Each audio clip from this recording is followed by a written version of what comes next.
Bonjour à tous, nous poursuivons avec la 12e Mishnah du deuxième Pérec. La Mishnah nous enseigne ici Rabbi Yossé Omer. Rabbi Yossé vient nous dire Yehi mamon chavercha chaviv alecha keshelach, que l'argent de ton prochain soit cher à tes yeux comme ton propre argent. C'est-à-dire que si tu vois que ton ami risque de perdre quelque chose, risque de perdre son argent et que tu as la possibilité de l'aider, alors imagine que ceci est ton argent et que donc tu feras tout pour lui éviter une quelconque perte.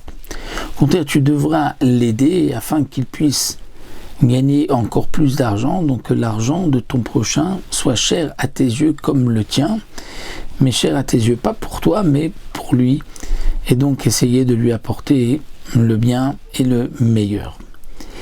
Rabbi Yossé poursuit, nous dit V'atken atzmecha lilmod Torah, c'est-à-dire atken atzmecha, prépare-toi à étudier la Torah, parce que ena yerusha lecha, ce n'est pas un héritage, la Torah n'est pas un héritage. Ne dis pas mon père était chacham, mon grand-père était chacham.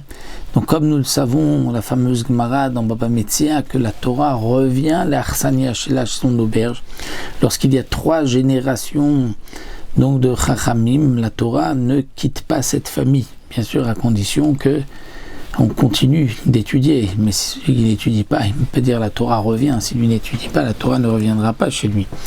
Donc on pourrait se dire, tiens, puisque comme c'est marqué dans la Gemara, Pizera, Zaracha, donc il y a là 3 générations, de toi, de ta descendance, de la descendance de ta descendance. Et donc ici Rabbi Yossé vient nous dire Atken atzmecha, dire fais en sorte toi d'étudier la Torah, ce n'est pas un héritage, elle ne reviendra pas. Donc c'est quoi Atken?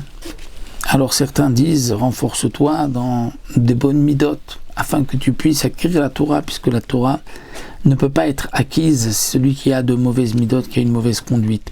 Ou encore la crainte du ciel, puisque la Torah ne pourra pas résider dans l'homme lorsqu'il lui manque la crainte du ciel.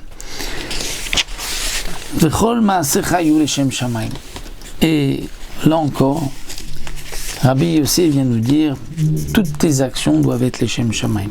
C'est-à-dire même lorsque tu manges, lorsque tu bois, lorsque tu es occupé à n'importe quoi, eh bien tu ne dois pas penser pour le bien de ton corps, mais pour le bien de ton âme, pour que tu puisses accomplir la volonté de ton Créateur. Donc même lorsque quelqu'un va manger, boire, dormir, il doit penser qu'il fait cela pour renforcer son corps, afin qu'il puisse accomplir les mitzvot, afin qu'il puisse étudier la Torah, et à ce moment-là, même sa nourriture, même lorsqu'il est assis pour manger, pour dormir, c'est aussi une partie de son service divin, puisqu'il le fait dans l'esprit de pouvoir être en forme et avec des forces pour pouvoir étudier la Torah et accomplir les mitzvot.